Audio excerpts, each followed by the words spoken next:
প্রধানমন্ত্রীর জন্য প্রতিদিনের লাঞ্চের টাকা হলো 100 টাকা।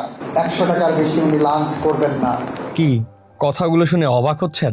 কেবল রাজধানী নয়, দেশের যে কোনো মফস্বল শহরেও একবেলার ডাল ভাত খেতে অন্তত এর থেকে বেশি বাজেট লাগে আপনারই। অথচ প্রধানমন্ত্রী খাচ্ছেন মাত্র 150 টাকা। আর খাবারের মেনুতে কি কি জানেন? আমরা মধ্যবিত্তরা আজন্ম যেই সাধারণ ডাল ভাত খাই, ঠিক সেগুলোই। সরকারি ব্যয়ে মিতব্যয়িতা, এবার সেই বার্তাই সামনে এসেছে প্রধানমন্ত্রীর দপ্তরের খাবারের বাজেট ঘিরে। দুপুরের খাবার ও বিকেলের নাস্তা মিলিয়ে প্রধানমন্ত্রীর অফিসে এখন মোট বাজেট রাখা হয়েছে মাত্র 150 টাকা। অর্থাৎ রাষ্ট্রের শীর্ষ পর্যায় থেকেই অপ্রয়োজনীয় ব্যয় কমানোর একটি শক্ত বার্তা দেওয়ার চেষ্টা করা হচ্ছে। প্রথম আলোচনা শুরু হয় মূলত প্রধানমন্ত্রীর পলিসি ও স্ট্র্যাটেজি উপদেষ্টা ডক্টর জাহিদুর রহমানের এক ফেসবুক পোস্ট ঘিরে। গত 22 এপ্রিল তিনি জানান, news papers owners association of বাংলাদেশের প্রতিনিধিদের সঙ্গে প্রধানমন্ত্রীর বৈঠক অনুষ্ঠিত হয়। 21 এপ্রিল উক্ত বৈঠকে দুপুরের খাবারের মেনুতে ছিল ভাত, ছোট চিংড়ি দিয়ে লাউ, ঢেঁড়স ভাজি, ডিম সেদ্ধ, ডাল ও দই। তবে আলোচনার বড় বিষয় খাবারের মেনু নয়, বরং এর বাজেট। উপদেষ্টার দাবি, দুপুরের খাবার ও বিকেলের নাস্তা মিলিয়ে বাজেট ছিল মাত্র 150 টাকা, যা আগের সরকারের তুলনায় প্রায় 5 গুণ কম।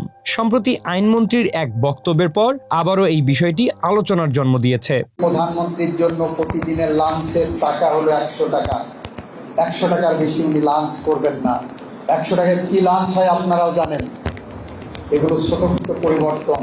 অর্থাৎ যেখানে আগের ব্যবস্থায় একই ধরনের আপ্যায়নে কয়েক গুণ বেশি সরকারি অর্থ ব্যয় হতো, সেখানে এখন সীমিত বাজেটের মধ্যে খাবারের আয়োজন করার সিদ্ধান্ত নেওয়া হয়েছে। এর মাধ্যমে মূলত সরকারি অর্থ ব্যবহারের সংযম এবং রাষ্ট্রীয় পর্যায়ে ব্যয় নিয়ন্ত্রণের বার্তা দেওয়া হচ্ছে। কারণ সরকারের শীর্ষ পর্যায়ের খরচ সাশ্রয়ে আনা গেলে অন্যান্য সরকারি প্রতিষ্ঠানেও একই ধরনের মিতব্যয়িতার চর্চা তৈরি হতে পারে বলে প্রত্যাশা করা হচ্ছে।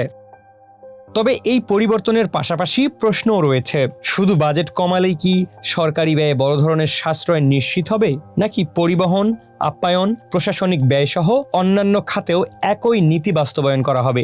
যদিও প্রধানমন্ত্রী ইতিমধ্যেই তার সাথে সফরে থাকা গাড়ির সংখ্যা কমিয়ে এনেছেন 4-এ, যেখানে আগে 89,000 টাকার বালিশকাণ্ড, 37 লাখ টাকা দিয়ে কেনা পর্দাকাণ্ডের মতো ঘটনার সাক্ষী দেশবাসী, সেখানে তারেক রহমানের এই মিতব্যয়িতার চর্চা দেশের বাকি সকল অপচয়ের বিরুদ্ধে কঠোর হুঁশিয়ারি বলেও মনে করছেন বিশ্লেষকরা।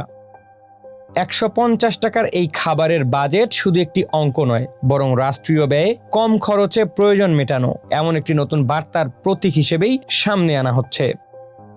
হাসান জিহাদি, মানবকণ্ঠ।